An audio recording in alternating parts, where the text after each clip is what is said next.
ಗ್ರಾಮದ 3 ಮದ್ಯದ ಅಂಗಡಿಗಳನ್ನು ಸ್ಥಳಾಂತರಿಸಿ ಎಂದು 1 ತಿಂಗಳಿನಿಂದ ಪ್ರತಿಭಟನೆಗಿಳಿದ ಗ್ರಾಮಸ್ಥರು.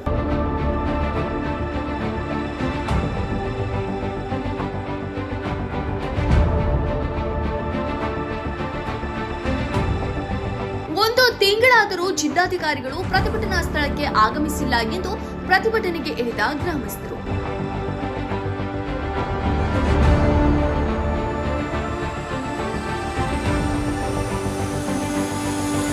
ಪ್ರತಿಭಟನೆ ಮಾಡುತ್ತಿರುವವರ ಮೇಲೆ ಎಫ್ಐಆರ್. 10 ಜನ ಪೊಲೀಸರು 100 ಜನ ಪೊಲೀಸರು ಬರ್ತಾರೆ. ಅರ್ಥ ಆಯ್ತಾ? ಮತ್ತೆ ಬೇರೆ ಬೇರೆ ಕೇಸ್ ಕೆರಸನ್ ಹಾಕಿದ್ರೆ ಇದು ಬೇರೆ ಕೇಸ್ ದೊಡ್ಡ ಕೇಸ್ ಆಗ್ತದೆ. ಅರ್ಥ ಆಯ್ತಾ? ತಪ್ಪಾಗ್ತದೆ. ನಾವು ಸೀರಿಯಸ್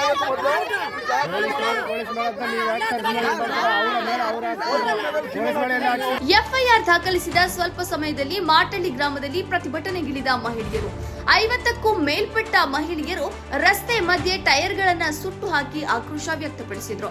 ಕೆಲಕಾಲ ಟ್ರಾಫಿಕ್ ಜಾಮ್ ಉಂಟಾಗಿದ್ದು, ಜಿಲ್ಲಾಧಿಕಾರಿಗಳು ಬರುವವರೆಗೂ ಮದ್ಯದ ಅಂಗಡಿಗಳನ್ನ ತೆಗೆಯೋಕೆ ಬಿಡೋದಿಲ್ಲ. ಮದ್ಯದ ಅಂಗಡಿಗಳನ್ನ ತೆಗೆದಲ್ಲಿ ಅಂಗಡಿಗಳನ್ನ ಹೊಡೆದು ಹಾಕುತ್ತೇವೆ ಎಂದು ಗ್ರಾಮಸ್ಥರು ಎಚ್ಚರಿಕೆ ನೀಡಿದ್ರು. ಅಧಿಕಾರಿ ಮೇಡಮ್ಗಳಿಗೆ ನಿನ್ನೆ ತುಂಬಾನೇ ಸಮಸ್ಯೆ ಆಗಿದೆ. ನಿನ್ನೆ ಮರುದನ್ನ ಅವರನ್ನ ಮಾತಾಡೋಣ ಅಂತ ಬನ್ನಿ ಅಂತ ಹೇಳ್ಬಿಟ್ಟು ಅರೆಸ್ಟ್ ಮಾಡ್ಕೊಂಡು ಹೋಗಿದ್ದಾರೆ. ಏನಕ್ಕೆ ಅರೆಸ್ಟ್ ಮಾಡ್ತಿದ್ದೀರಾ ಅಂತ ನಾವು ಕೇಳಿದ್ದಕ್ಕೆ ಹೆಂಗಸರನ್ನ ಎದುರಿಸ್ತಿದ್ದಾರೆ. ಎಫ್ಐಆರ್ ಹಾಕ್ತೀವಿ, ಇಲ್ಲಿ ಇರಬಾರ್ದು ಅಂತ ಎದುರಿಸ್ತಿದ್ದಾರೆ. ನಾವು ಮಾತಾಡೋದು ಏನಂದರೆ, ಈ ಸ್ಥಳಾಂತರ ಮಾಡಿ ಅಷ್ಟೇ ಕೇಳ್ತಿರೋದು. ಜಿಲ್ಲಾಧಿಕಾರಿಗಳು ಮೇಡಮ್ ಬರಲೇಬೇಕು, ಶನಿವಾರ ಬಂದು ಈ ಪ್ರಶ್ನೆ ಈ ಪ್ರಾಬ್ಲಮನ್ನು ಸಾಲ್ವ್ ಮಾಡಲೇಬೇಕು. ದಯವಿಟ್ಟು ಹೆಣ್ಣು ಮಕ್ಕಳು ಬಂದು ಹೋರಾಡ್ತಿದ್ವಿ, ಎದುರಿಸ್ಬೇಡಿ. ನಾವು ಎಫ್ಐಆರ್ ಹಾಕ್ತೀವಿ ಅಂತ ಹೇಳಲೇಬೇಡಿ. ನಮಗೆ ಬೇಕೇ ಬೇಕು. ಚಿಕ್ಕ ಮಕ್ಕಳೆಲ್ಲ ಹೋಗ್ತಿದ್ದಾರೆ. ದಯವಿಟ್ಟು ನಮಗೆ ನೀವು ಸಹಕಾರ ಮಾಡಿ. ನಮ್ಮ ಮೇಲೆ ಎಷ್ಟೇ ಕೇಸ್ ಆದ್ರೂ ಕೂಡ ಪರವಾಗಿಲ್ಲ, ಎಷ್ಟೇ ಎಫ್ಐಆರ್ ಆದ್ರೂ ಕೂಡ ಪರವಾಗಿಲ್ಲ, ಮದ್ಯದ ಅಂಗಡಿಗಳನ್ನ ಸ್ಥಳಾಂತರ ಮಾಡುವವರೆಗೂ ನಮ್ಮ ಹೋರಾಟ ಕೈ ಬಿಡುವುದಿಲ್ಲ ಎಂದು ಮಹಿಳೆಯರು ಆಕ್ರೋಶ ವ್ಯಕ್ತಪಡಿಸಿದ್ದಾರೆ. ಬನ್ನಿ ಮರದ ಮಾತಾಡೋಣ ಅಂತ ನಾಡೋಡ್ ಕರ್ಕೊಂಡು ಹೋಗ್ಬಿಟ್ಟು ಅಲ್ಲಿಂದ ಅವ್ರನ್ನ ಅರೆಸ್ಟ್ ಮಾಡ್ಕೊಂಡು ಹೋಗಿದ್ದಾರೆ. ರಾಮಪುರ ಕರ್ಕೊಂಡು ಹೋಗ್ತೀನಿ ಅಂದ್ಬಿಟ್ಟು ಹೇಳ್ಬಿಟ್ಟು ಅವ್ರನ್ನ ಕೊಲೆಗಳ ಕರ್ಕೊಂಡು ಹೋಗಿದ್ದಾರೆ. ಅಲ್ಲಿಂದ ಅವರು ಜಾಮೀನಿಂದ ಬೆಲೆ ಬಂದವ್ರೆ. ಇಲ್ಲಿ ಏನು ಮಾಡ್ತಾರೆ ಅಂದರೆ, ನಾವಿಲ್ಲಿ ಹೋರಾಟ ಮಾಡಿದ್ರೆ ಸಾಹೇಬ್ರ ಬದ್ರು ನಮ್ಮನ್ನೇ ಬೆದರಿಸ್ತಾರೆ. ನೀನು ನಾಟಕ ಆಡ್ತೀಯ, ಸೀನ್ ಆಗ್ತೀಯ, ನೀನು ಇಲ್ಲಿ ಈ ಥರ ಹೋರಾಟ ಮಾಡಬಾರ್ದು, ನೀನು ಯಾಕೆ ಈ ಥರ ಸುಳ್ಳು ಹೇಳ್ಕೊಂಡು ನೀನು ಹೋರಾಟ ಮಾಡ್ತೀಯ ಅಂತ ನಮ್ಮನ್ನು ಬೆದರಿಸ್ತಾರೆ. ನಮಗೆ ಭಯ ಆಗುತ್ತೆ. ಯಾರ ಹತ್ರ ಹೋಗಿ ನಾವು ನ್ಯಾಯ ಕೇಳೋದು? ಸಾಹೇಬ್ರವರೇ ಬಂದರೂ ನಮ್ಮನ್ನು ಬೆದರಿಸಿದ್ರೆ ನಾವು ಯಾರ ಹತ್ರ ಹೋಗಿ ಶಿಕ್ಷಣ ಕೇಳೋದು? ನನಗೆ ತುಂಬ ಭಯ ಆಗುತ್ತೆ. ಅವ್ರನ್ನ ಕರ್ಕೊಂಡು ಹೋಗ್ಬಿಟ್ಟು ಎಲ್ಲಿ ಇಟ್ಕೊಂಡಿರ್ತಾರೆ ನಮಗೆ ಹೇಳಿಲ್ಲ ಅವರು. ನನಗೆ ತುಂಬ ಭಯ ಆಗುತ್ತೆ. ಏನಾದರೂ ಮಾಡಿಬಿಡ್ತಾರೆ, ಹೊಡೆದು ಬಿಡ್ತಾರೆ ಅಂತ ನನಗೆ ತುಂಬ ಭಯ ಇತ್ತು. ನಾನು ಯಾರ ಹತ್ರ ಹೋಗಿ ರಕ್ಷಣೆ ಕೇಳೋದು?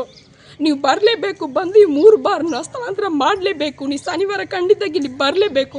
ಬರಲಿಲ್ಲ ಅಂದರೆ ನಮ್ಮ ಹೋರಾಟ ಇನ್ನೂ ಮುಂದುವರಿಸ್ತೀವಿ. ಇನ್ನೂ 2 ತಿಂಗಳಾದರೂ ಪರವಾಗಿಲ್ಲ, ನನ್ನ ಹೋರಾಟನ ನಾವು ಇನ್ನೂ ಮುಂದುವರಿಸ್ತೀವಿ. 17/1/2020 ಈ ಮಾಟೆಯಲ್ಲಿರುವ ಮದ್ಯದ ಅಂಗಡಿಗಳ ಸ್ಥಳಾಂತರ ಮಾಡಬೇಕಂತ ನಮ್ಮ ಹೋರಾಟ ಮಾಡ್ತಿದ್ದೀವಿ. ಆದರೆ ಇದುವರೆಗೂ ಕೂಡ ಜಿಲ್ಲಾಧಿಕಾರಿಯವರು ಖುದ್ದಾಗಿ ಬಂದು ನಮ್ಮ ಸ್ಥಳಕ್ಕೆ ಬಂದು ಭೇಟಿ ಕೊಟ್ಟು ನಮ್ಮ ಕುಂದುಕೊರತೆಗಳನ್ನು ಇದುವರೆಗೂ ವಿಚಾರಣೆ ಮಾಡ್ತಾ ಇಲ್ಲ. ಇವಾಗ ಏನಾಗ್ತಿದೆ ಅಂದರೆ, ನಮ್ಮ ಕಾನೂನಲ್ಲಿ ಯಾರು ಹೋರಾಟ ಮಾಡ್ತಾರೋ ಅವ್ರ ಮೇಲೆ ಎಫ್ಐಆರ್ ಹಾಕೋದು, ಹುಡುಗಿರಿಗಳನ್ನ ಬೆದರಿಸೋದು, ಮಾತಾಡೋಕೆ ಕೂಡ ಭಯಪಡ್ತಿದ್ದಾರೆ. ಯಾಕಂದರೆ ನಮ್ಮ ಮೇಲೆ ಎಫ್ಐಆರ್ ಆಗ್ಬಿಡ್ತಾ ಅಂದ್ಬಿಟ್ಟು ಮಾತಾಡೋಕೆ ಕೂಡ ಭಯಪಡ್ತಿದೆ. ನಮ್ಮ ಕಾನೂನು ಎಲ್ಲಿಗೆ ಹೋಗ್ತಿದೆ ಮೇಡಮ್ ಅವರೇ? ನಮ್ಮ ಕಾನೂನು ಎಲ್ಲಿಗೆ ಹೋಗ್ತಿದೆ? ನಮ್ಗೆ ರಕ್ಷಣೆ ಕೊಡೋವರೇ ನಮ್ಮ ಮೇಲೆ ಎಫ್ಐಆರ್ ಆಗ್ತಿದ್ದಾರೆ. ಇವಾಗ ಇದಕ್ಕೆ ಯಾರು ಜವಾಬ್ದಾರಿ ಆಗ್ತೀರಾ? ಹೆಣ್ಮಕ್ಳಿಗೆ ಬಂದು ಹೋರಾಟ ಮಾಡಿದ್ರೆ ಹಗಲು ರಾತ್ರಿ 1 ತಿಂಗಳು 40 ದಿನ ಹೋರಾಟ ಮಾಡ್ತಿದ್ವಿ. ಸತ್ರೋ ಬದುಕಿರೋ ಅಂತ ಬಂದು ಇದುವರೆಗೂ ಯಾರು ಕೂಡ ಬಂದು ಕುಂದುಕೊರತೆಗಳನ್ನು ನೀವು ಇದುವರೆಗೂ ಕೂಡ ಯಾರು ಮಾಡಿಲ್ಲ. ಹೋರಾಟ ಮಾಡೋದ ಮೇಲೆ ಹೋರಾಟ ಮಾಡೋರ ಮೇಲೆ ಎಫ್ಐಆರ್ ಮಾಡ್ಕೊಂಡು ಹೋಗಿದ್ರೆ ನಾವು ಎಲ್ಲಿ ಬದುಕಬೇಕು? ಯಾರ ಹತ್ರ ನ್ಯಾಯ ಕೊಡಬೇಕು ನಮಗೆ? ಇವಾಗ ಹೋರಾಟ ಮಾಡಬಾರ್ದು ಅಂತ ಈ ರೀತಿ ಎಫ್ಐಆರ್ಗಳು ಮಾಡ್ತಾಯಿದ್ದಾರೆ ಹೆಣ್ಣು ಮಕ್ಕಳ ಮೇಲೆ. ಅವ್ರ ಮನಸ್ಥಿತಿ ಯಾವ ರೀತಿ ಇರುತ್ತೆ ಮೇಡಮ್? ಸ್ವಲ್ಪ ಅರ್ಥ ಮಾಡ್ಕೊಳ್ಳಿ. ಇವಾಗಾದರೂ ಕೂಡ ನಮ್ಮ ಹೋರಾಟಕ್ಕೆ ಸ್ಪಂದಿಸಿ ದಯವಿಟ್ಟು ನಮ್ಮ ಸ್ಥಳಕ್ಕೆ ಭೇಟಿ ಕೊಟ್ಟು ನಮ್ಮ ನ್ಯಾಯ ತರಿಸ್ಕೊಳ್ಬೇಕಂದ್ರೆ ನಿಮ್ಮಲ್ಲಿ ಪ್ರೀತಿಯಿಂದ ಕಳಕಳಿಯಿಂದ ನಿಮ್ಮ ಹತ್ರ ಮನವಿ ಮಾಡ್ಕೊಳ್ತಿದ್ದೀವಿ ಮೇಡಮ್.